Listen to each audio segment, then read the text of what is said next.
episode 78. Today is Monday, the 22nd of June. It's a beautiful day. We're back to the old school roots on location. We're out in a beautiful park here, but we'll talk more about that shortly. Roger Caleb Rogerson, that's who we're doing today. It's been done 1,000 times, but it needs to be talked about, and we'll do it in our own little special way. To my right here, Mr. John Kellick, co-host. Great man. Hello, come on. Man. No, come on, you're looking snappy today, I tell you. You got the owl on, you're looking snappy, mate. Yeah, got the owl. And we're going to do Roger. We both had some experiences with Roger. Oh, we have, and I think that we've probably got a few things that is not common knowledge. Yeah, we might have a few little surprises. I mean, you know, this is our version of it, and it's been done many times. So look, I'll go into a bit of his early. You do that. Background. So he was born on the 3rd of January 1941. Yep. He was born in Sydney. His father was of English background, a boilermaker, and his mother was of Welsh background. Born in Sydney, and they lived at Bondi, which is something that people don't talk about. He was there till he was 6 years old. And then they moved out to Bankstown. He went to school at Bankstown for a while and also at Homebush. That's to just give a brief sort of run up to it. He joined the Police Service Cadets in 1958 at the age of 17. And that's where he always wanted to be a copper. Always. Yeah. And that's where it took off from there. Yeah. Whether it was a good copper or a bad copper, we don't know. But from there, he rose through the ranks pretty quick, didn't he, John? Armed hold-up squad. Well, a few killings really pushed him along. You want to talk about that, or you want to talk about it? We can definitely get to that. Yeah. He had three killings in his line of duty. You want to add to it? You knew a few blokes, or you want to add anything to that, John? Well, in my opinion, I've studied the history of Rogerson quite well, and some people say, and they quite sincere, that he killed more people than Ivan Milat. Oh. Now, we don't know for sure. Yes. And we don't know how many Ivan Milat killed. But we do know they're both evil. Yes. I've met, I'd say, maybe half a dozen evil people in my life because of the place that I've been. And Rogerson's right up there. Yep. Not far behind Milat. You met Milat too, didn't you? You didn't want to. I met Milat too, and had him. And the thing is that with Rogerson, I'll just take it here for a minute because... Sure, mate, sure, dive in. As a young cop, he first took advantage. There was a bank robber, pretty bad guy called Philip Weston. Yep. He was New Zealander, very heavy armed robber and a murderer because he killed a bank manager, and you wouldn't believe it was 50 years ago yesterday. I did, sir. On the 21st of June, because I'm great on dates. You are? Yeah, and the 21st of June, 50 years ago today, in 1976. That's right, 76. Yeah, he shot Evoker? a bank manager. No, he shot a bank manager. This is Western. Shot a bank manager. Oh, yep. It killed him during an attempted armed robbery and also wounded another one. Yep. They got a tip off where he was up, as you said, up Voca. He was at a beach shack or something or other, He had a shack at a beach. They moved in. Rogerson was only a young cop at the time, but there were quite a team of them there, and they knew where he was. They moved in on a shack. Weston tried to escape. He came out of a window, and a barrage of bullets hit him, fired by a lot of cops, including Rogerson. Rogerson claimed the kill. He claimed the kill. Yeah, I think he went in with a double. He went in with a shotty. Oh, he did. Yeah. And they went in through a window or something like that. No, the guy was getting out of a window. Righto. So they've knocked him then. They knocked him then, and Rogerson told everybody, I'm the guy. I killed him. A young cop, so he gained, and that's what he wanted. He wanted to gain a bit of notoriety. And then a year later, 77. Yeah, 77. I think it's South Sydney's Juniors League Club. Yep. This guy held up. Yeah. Yep. What was his name? Butchie Burns. Yeah, Butchie Burns. Butchie Burns, and he was a well-known fella too, I believe. Well, he attempted to hit the Leagues Club. Yep. They had the tip off. They were waiting. Rogerson was there again. They trapped him in a car. He tried to get out. He had a gun. He hit a barrage of bullets. Killed him in his seat. Yeah, but riddled him like Swiss cheese. And Rogerson claimed that one too, and often boasted about it during talks about how many holes he had in him. But the thing is, so Rogerson claimed both of those hits. Yep. And then we know in '81 that he killed Lanfranchi. And similar the way it's all. That was set up. It's very similar. Oh, that was set, we all know it was set up by Ned Smith. I think everyone knows and that. And all the cops who were there were part of it. It was up to 18 cops or something, rather 15. Well, there was certainly it was quite a few. A lot of them there, and we did a podcast about it. Dangle Place. And we showed that the gun that Lanfranchi was supposed to have had didn't work. Defective. His father was a gunsmith, lived a mile away. If he'd gone there with a gun, and Ned Smith patted him down, so he could. Anyway, the fact is that Rogerson killed him too. So he had 3 hits up in 5 years. He had 10 grand cash on him when he left. That's right. When he got killed, he had nothing on him. But and we'll go into later about what happened over that, because a repercussion with 2 women that lost their lives over that. Lanfranchi's girlfriend, for sure. But so it was unbelievable what went on there. He did 3 stints in jail. Actually, the 4th was Jamie. Yep. Gayo. Well, that was 2014, wasn't it? That was 2014. He was in jail several times. So with Long Bay that he died, that was the last place he died. That was his 4th stint. Yeah, but you've got to remember. Well, he went to jail first, I think, in 1990 over illegal bank accounts. I think he put up $100,000. It was on camera. That's right. So he slipped up on a few things like that, and he slipped up in camera again on Gday. That was unbelievable. So it wasn't that he was a brilliant mind. It was just that he got away with so much because he had that pull, and he had the. And the power of the money. He was always looking for a quid, I believe. Well, let's go to Drury. Now Drury was Michael Drury was shot on the 6th of June. Yep. Chatswood. In Chatswood. At his home. Yeah. Now, when was that? 1984, was that? Yes. Yeah, 1984. How he survived that, and he still talks. He's still alive today, viewers. And how he survived that, he was bloody lucky. It was touch and go. Well, he was shot in the back and the side, I think. Twice, in front of his wife, in the kitchen, and his kid was there also. What are your thoughts on that, John? I mean, there's been so many. What we're doing this story, there's been so many allegations, so many stories, so we're just trying to add what we can to it. But what's your thoughts on Drury? Well, Drury said he blamed Rogerson as soon as he come to in the hospital. He said Rogerson was behind it. Yep. Now he tried to bribe him. Yeah, well, it stems from the fact that a guy called Alan Williams, who was a big-time drug dealer down in Melbourne, got pinched, and Drury had him. He had him cold. Rogerson, the story goes, and this is according to Drury. Yeah.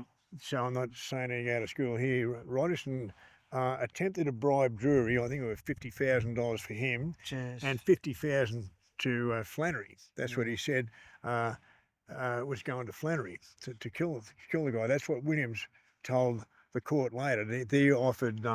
He told Rogerson to offer him $50,000 to him and $50,000 for Flannery to kill him. Which is a huge bit. I mean, we're in the 80s. It's a lot of money. Yeah, but when you're in the 80s, that's a big amount of money. When you're a huge drug dealer and you're going to jail, it's lunch money. Yeah, it's lunch money. And what happened is that Drury wouldn't play, so then that's why that he decided to give $50,000 to Flannery and $50,000 to Rogerson. Yep. That's what the offer was, mate. That's what he said. Whether or not we know is we don't know. We don't know. Yep. Some people say that Flannery did it. Others say that. This is what I was going to say to you as well. We don't know. This is where all the conflicting stuff on There's Roger comes in. And I'm not going to get up and say we can't get up and say who did it. Nobody knows who did it. Exactly. We don't. And that's the story. And that's the story that Drury gave. Yep. It's the story that Alan Williams gave in court. Yep. And we've had a couple of people on before. Graham Henry's. We've spoken to Graham about it. Yeah. Graham's given some really valuable information. But it was going to court, and then Flannery disappeared on the 9th of May, '85, just before it was going to trial. So there was sort of a motive there for Flannery to go missing. Yes. Whether or not that was, there are a lot of other reasons that people said that Flannery went missing, and we don't know that either. But we're just stating some of these side facts that fit into the story. Absolutely, mate. He was a powerful cop, Roger.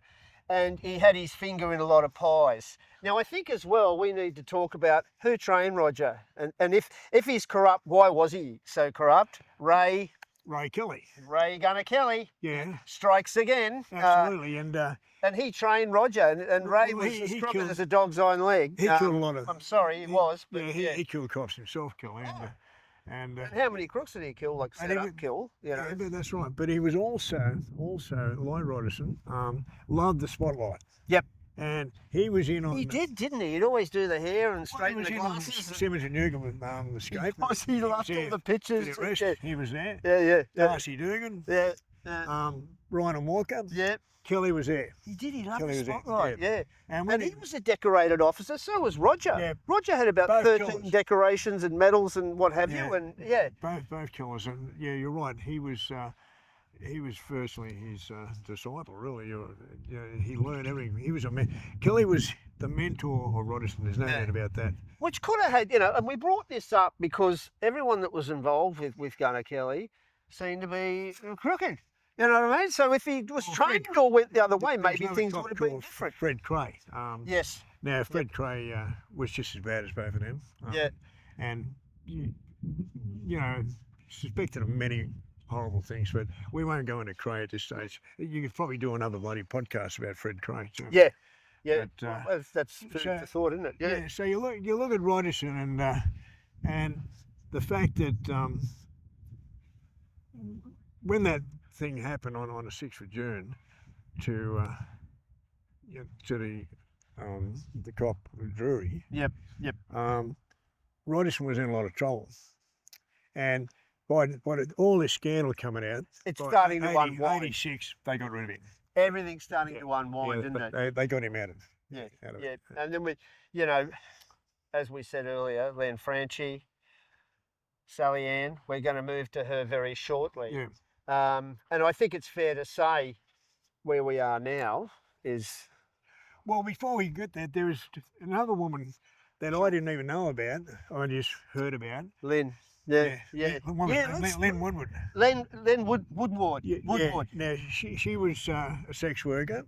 But just like Sally. And she had a lot of information about Rogerson and gave evidence about that. In 86. Against Roger. 86, yeah. And what happened, John? She came out of court, got into a car, it was never seen again. I mean, a matter of hours. I don't even think it was a day. Now, this is not very well publicised. It's not. And we wanted to talk about this. Well, her parents hushed it up because her mother was very sick. Yep. And only came out, I think in 2016, it got quite a bit of publicity in 2016. That and they said then that they believe Rogerson murdered her because she was going to bring him undone. And which never found on her at all, was it? No, nothing. She was never found. And the thing is that then you got Sallyanne, the same thing. Yep. Well, you tell them about Sallyanne. Well, we move on to Sallyanne. Well, we'll wrap up as well with Roger's last. Jamie Gday. Yeah, Jane. Well, who was a 20-year-old would-be drug dealer.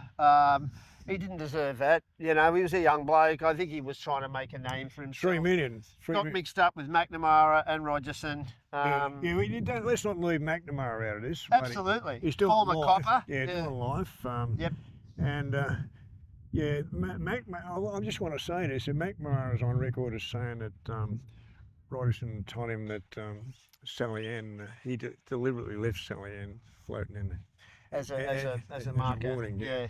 Unbelievable. Yeah. Well, that was the last conviction was Roger. That was 2014 and he got life. Yeah. He was crook at that stage. He had a bung hip. That's why he was always... I don't know if he had it. He should have had it replaced, but that's why he was, remember, walking like that. His hip was shot completely. And that was 2014. So that was the last conviction. Yep. But we will get on to Sallyanne because Sallyanne's a big part of Roger and what happened, as we all know. So why we're standing in a park here today, we're actually at Centennial Park, and just behind us, Marcus, I don't know if you get a shot, is Busby's Pond. It's a large pond.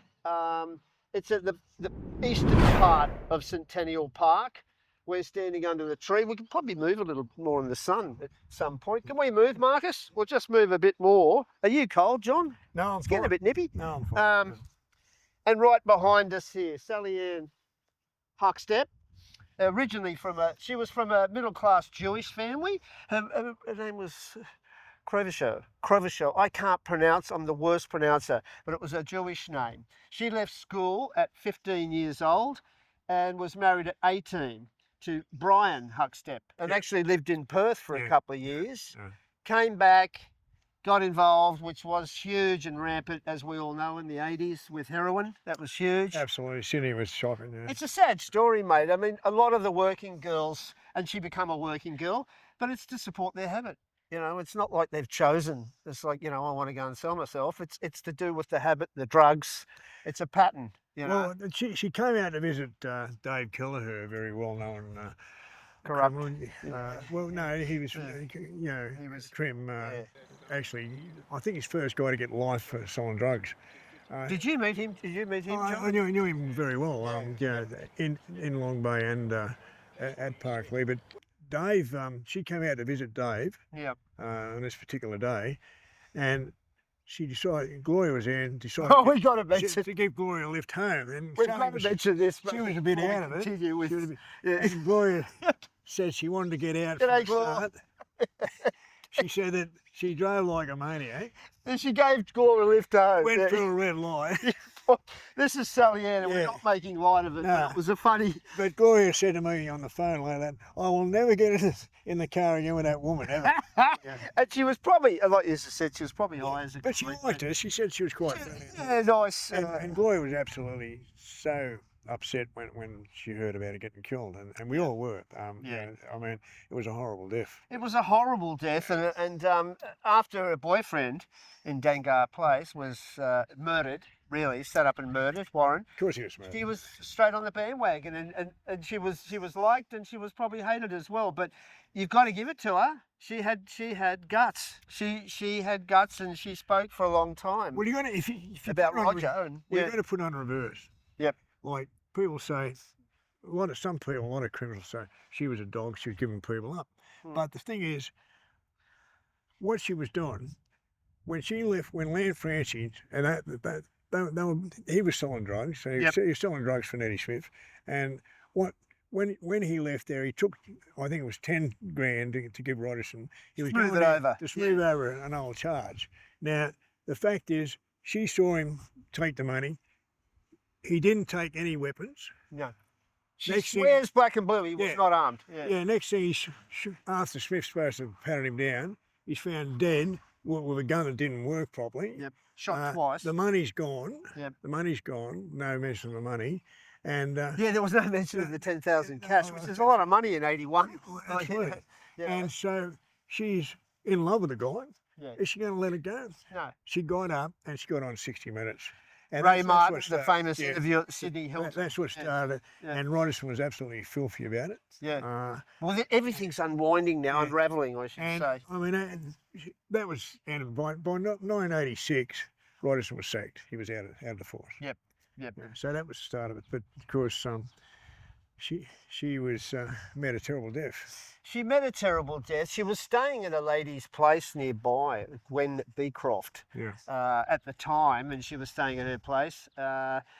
And she had talked a lot about it. I mean, we moved forward to the 6th of February was a night, 1986, which she came to the park. Why she, she must have knew she was in trouble. Why she came to roughly around this location, we can't pinpoint, viewers, the exact location, but from our research, it's somewhere around here. She must have been out of it a bit. She must have been out of it. Not thinking clearly. To come to a massive park like this, pitch black, and honestly, you meet someone, how many people could be hiding all here? This is very similar to a lot of the photos of the crime scene.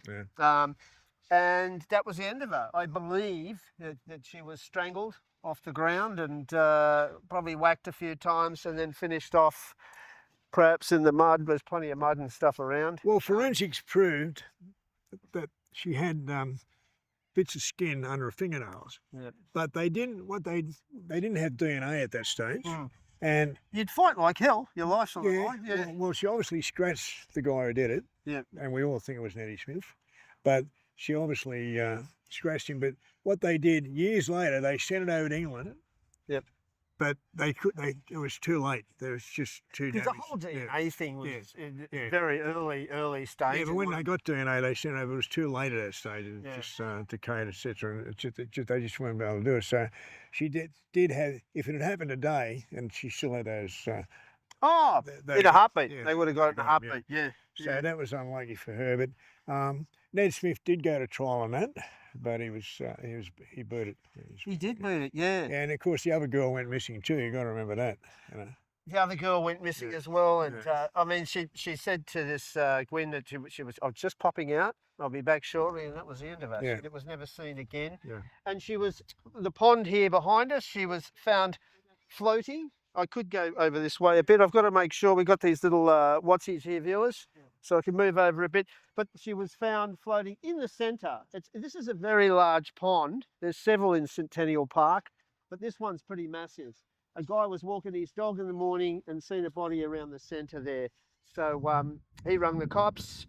I think a couple of young constables came at that point, and they got a little dinghy or raft and went out there to recover the body of this poor girl. I mean, you know, whether you like it or love it, we're at the location where we're pretty roughly where she died. Yeah. We're not here to glorify it. A young lady lost her life, you know. She had a lot of guts. Had a lot of Whatever guts. you want to say about her, she had a lot of guts. You know, Absolutely. And why we're talking about her as well, we're not trying to get off the track, but Roger was involved. I mean, that's the way it looks, you know. What do you think, John? I mean, there's so many things that tied into... If you're studying a horse race, yeah, and you're looking at a horse, he's got first, and then one on the pick and win this race, and the race, you know, you're going to pick him. And who else are you going to pick? Yep. Who else are you going to pick? This is it. So we're not trying to... We're not also standing here and saying Roger was the Antichrist or anything.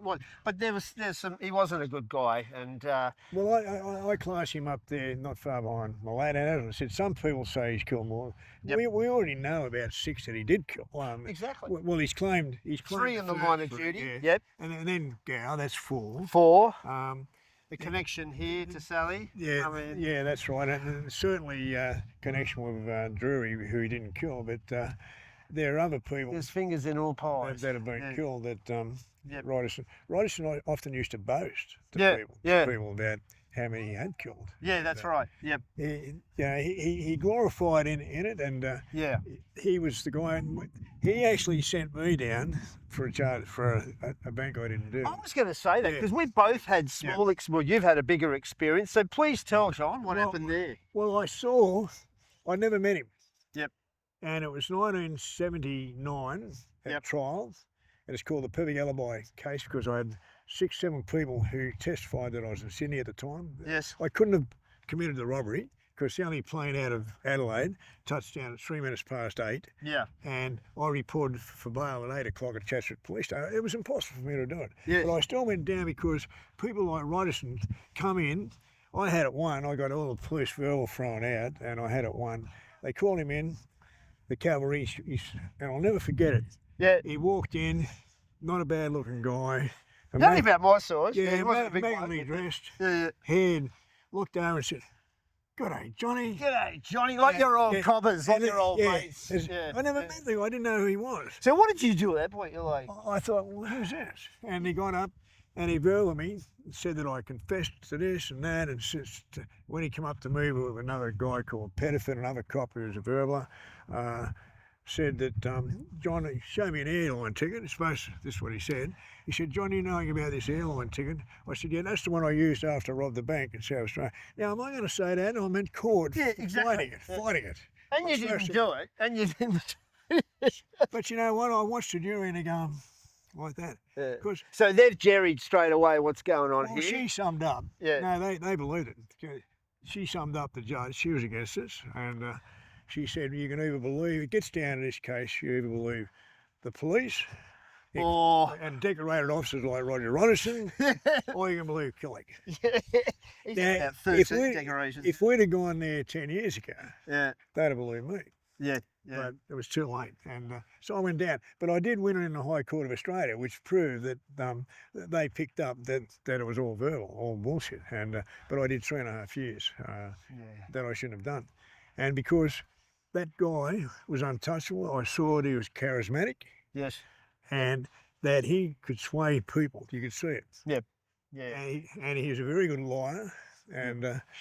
And that was Roger Rogerson, but he was also a murderer and a fiend. Oh, look, there's been so much about him. Our good friend Ray Mooney knows a lot about him as well. As Ray I knows. said, Graham Henry knows a lot. Well, they both know plenty. They do. Yeah. And we've had all these views, but we're just casually doing it our way, the old school way. I think we brought up a few things that people don't know. That, particularly the that girl, Lynn. Lynn. No, I didn't know about that myself because it was hushed up. We only found out recently. It was hushed up. And you know, what happened? What about her poor family? Well, the girl disappeared within hours of giving evidence. And it wasn't even publicised. Yeah. No. Surely they must have. Something's, Where were the authorities on that one? Mate, something's going on there. And then, as we said... And then Sally goes. Sally goes and we come forward. Roger was married twice, lived at Padstow for a long time, 2 daughters as well. Yeah. And, you know, his family as well. I've heard his wife's a very lovely lady and I feel for her. I mean, we wish the family all the best. Yeah, his first wife, and we apologise then if we put him down, but he's a man that deserves to be put down, and the 2 daughters, it's certain no reflection on them as they got nothing to do with it. And the wife that she still stuck with him, went out to visit him when he was arrested. Yeah. And I believe stuck with him until the end. And it's not her fault. You can't blame. No. And he was the sort of guy that, from what I've heard, what he did outside his private life, nobody knew. He wouldn't tell his family what he was doing. He wouldn't. He had we got a big goose here, mate. There's a big fella. Hey, you're not allowed here. You go away. He's looking for food. But he... we should have brought Rocky. He would have fixed him up. He had a little holiday place up the Central Coast there for a while, Long Jetty Way as well. You know, we're coming forward and trying to finish up a bit on Roger, but coming forward to the 2020 with Jamie, Geo. Well, that was pretty... I'm terrible at pronunciations. Geo. That was pretty... I couldn't believe, to me, it was an act of desperation for money. I mean, to do that. He was desperate for money at that stage. McNamara blamed him. He blamed McNamara. What actually happened, I don't know. McNamara basically says that when he came in, he pulled out a gun and he didn't know what was going to go down. Next minute, it was boom, boom. Yeah. So, and the same thing. Rogerson style. Yeah, Rogerson style. That's right. And the thing is, but was it caught on video? Now, you know, when you think about it, it was caught on video when he did the bank thing in 1990. Now he's been caught on video again. I can't believe it. And I mean, you're at a storage unit in southwest Sydney, and you're at a storage unit, and there's cameras everywhere. He's accustomed.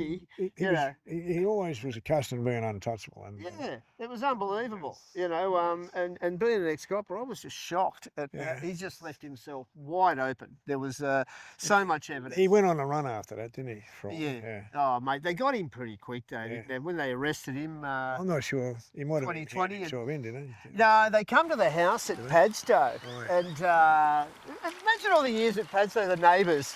My God, you know, it's like, oh God, what's Roger up? What's he up to again? You know, but they come to the house and he come out with his limp there and he thought this is my only defence. He said, look at this, a bunch of Nazis. They're all Nazis. They're all Nazis hanging, you know, arresting me. I'll talk my way out of this like I do usually. The evidence was just overwhelming. So to me that says, was it a desperation of a man for money? Well, he never got out of jail. He never. That's where his last stint was in 2020. So, and then he died 2 years ago. 24, I think. Yeah, 24. He died of natural causes at Long Bay. In January too, I think. 23rd of January. He was a really very good at the piano. Pianist? Pianist, I've got to watch my words there. Pianist. Yeah, well, he was very good at that, and he used to play the organ, I believe, at Long Bay as well. Yeah, he used to go to church too. It's a bit of hypocrisy dripping off the walls there, but a lot of mobsters, I believe, used to go, you know, knock someone on Saturday and go to church Sunday, everything's okay. Absolutely.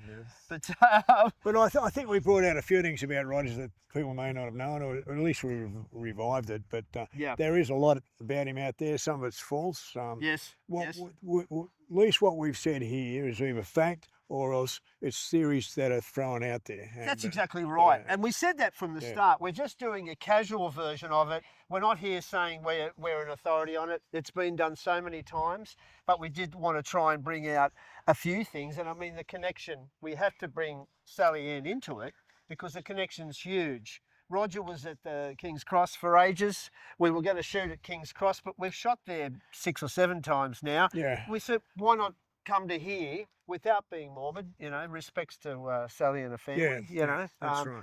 But it would have been a horrific way to go just behind us here and ended up floating in the centre of the lake. This is a massive water as well. It's massive. And there's dog walkers and people bloody everywhere, You've got to wonder, I've always wondered, and you have too, why she came here. And it's got me baffled, and all we can say is she must have been on the gear and thought, oh, fuck it, I'll be all right. Yeah.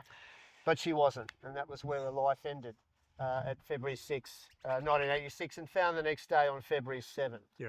So, look, we're going to sum it up. It's only a short one today. We want to get back out on location, back out on the routes. I've got to give a shout out too shortly, John, to a couple of people that helped me, Sean and Alana that helped me. But I've got to grab something there, and I'll give them a bit of a plug. Okay. But that's where we're at. We've got a good one coming up next week. We've got a great one coming up. Shall we mention that? It's been delayed. Yeah.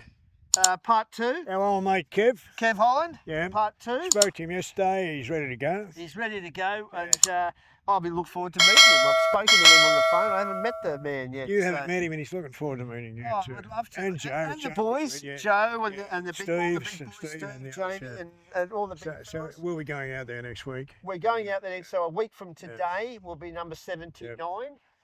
We meant to do this one. We'd been delayed about a week ago, so thanks for waiting for us. But I'll give a shout out in a second to these fellas. Marcus, can you hold for a second? I just got to grab this card. I think it's in here. It's in here. Just for these guys that helped me out. There it is. I got it. No, it's good, mate. It's good. You've done well about that. You didn't note it. Yeah, not really. But look, we've mixed it all over. But as I kept saying, this is our casual version. Yeah. We're not here saying this is righto. So, in summary, it's a short one, as we said. We're back on the location and on the streets because we want to do that. We want to keep to the old school roots. We've had a few different guests, but we're holding off on guests for a while, John. Yeah, well, we got one next week. Yes. But that's a special one. Oh, special one. Old school gangster. Yeah. But Roger, look, we've just thrown out our version of it. Been done millions of times, but it's a casual version. We're not saying it's gospel, but he's well known. No one will forget. We've stuck to the facts as well as we know them, and certainly all the killings, with the exception of Sallyanne, which we don't really know what happened. Yes. But that was a setup, 100%. I mean, every blind Freddie knows that was a setup. The same as Lanfranchi. And Lanfranchi, there's no doubt there was a murder. No doubt. And there's no doubt in my mind that he may not have been the one who actually killed Weston or the other guy. What's his name? Butch Burns, wasn't it? Butchie Burns. But he was in there. He was one of the ones that fired at him, and he claimed the kill. He was proud. He wanted to be the guy that did the killing. In the car? Yeah. Well, he apparently bragged about him sitting in the car. When they opened, he fell out of the car full of lead. Yeah, so, these aren't nice things. He used to joke about this sort of thing.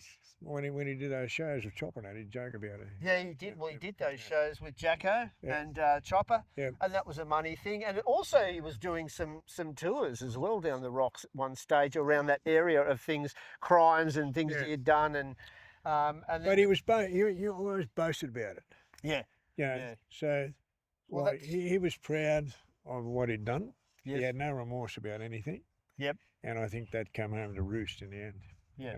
Yeah. And I think he died a broken man. There's no doubt about that. He died a broken man in Long Bay. Like we said, at the age of 83. He died about 2 years ago now. So. Yeah, 2024. Yeah. I think it was January. Yeah. So anyway, so we're not here to specifically slag. We're just giving some of the facts. And I feel sorry for his family. He had two daughters. We wish them all the best. Of course. But this was the final place of poor Sallyanne. feel sorry for her family as well. Unfortunately, just behind us here, this looks very familiar to a lot of the shots that we've tried to match it up with, where this massive herd of huge geese are at the moment. But one of them's a bit cheeky too. They're all a bit cheeky. They'll have a go. They'll have a go, mate. Yeah. I saw him chase a girl once. Yeah, I know. Yeah. Well, I used to do that. Yeah, years ago, but not anymore. These geese were serious. Yeah, they do. They'll have a go and they'll really bite. Yeah, so you don't want to mess with them.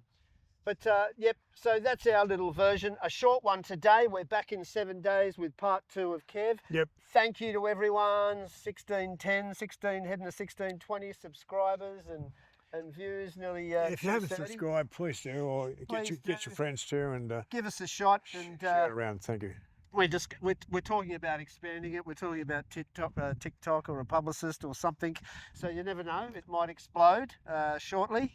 We'll just check how much money we got left and and see how that goes. If you go to TikTok, you'll explode. That's for sure. Yeah. Oh, well, we'll give it a crack. Well, I think we might have to give it a crack. I've avoided it on the 30th or 31st July, folks. It's 5 years. Yeah. So we're trying to get a few more episodes out. Talk about it then, and get some professional advice for people to know. 5 years, That stuff, yeah. And what do you do? Thank you very much, Alana and Sean. A&S Deliveries and Removals, local in the state Central Coast. Thank you very much, guys. They helped me out. Very nice people and strong as an ox. They're both strong as an ox. Yeah, fridges and stuff like that. So thanks, Sean and Alana. We appreciate it. Thank you very much to all our subscribers and viewers. We appreciate it, don't we, John? We certainly do. And we just don't give up. We're going to keep pumping them out and see what happens. Thanks, Elaine, for this hat, by the way. We'll never run out of roosters. We'll never run out of criminals to talk about. We will never run out of criminals. And like I said, back to the streets after we speak with Kev, which we're really looking forward to, and the big boys. You know what we need to do? Go down to Melbourne, down to Pentridge, and meet all the crims down there. And you know, I would love to get, but you know I can't at the moment. But it's a Pandora's box of stuff down there. Love to. And I took some footage we talked about when we went last November, and I took some footage of different stuff. But my phone's at 12, and I don't know how that's going to turn out. I've got about 10 minutes. We got Ruth to do a few things. We can get Ruth to do some stuff. G'day, Ruth. Catherine. Or everyone in Melbourne, all the team. Catherine watched. Phil. Catherine never stops watching us, and so does Phil. Yeah. And Phil has worked his arse off. Thank you, Phil. Adrian is solid support. Adrian's a wonderful guy, and he's got a book, and you know, there's so many lovely people. Well, him and Catherine put a book out. Yeah. They've got a great book, mate. It's a big one. Yeah. Well, you've got it. I've got it, yeah. I've got it, yeah. He's a good bloke. And so thanks very much to the Melbourne crew and what have you, and everyone's been terrific. So here we are. It's getting a bit nippy now, but here we are at Busby's Pond, Centennial Park. And I'll see you next week. We'll be back in 7 days to do it all over again. So we'll be out west somewhere. So good on you. Thanks very much, everyone. Thank you, Storm Video Studio. Thank you, Marcus. And everyone for supporting us. We really appreciate it. We'll see you soon. Bye.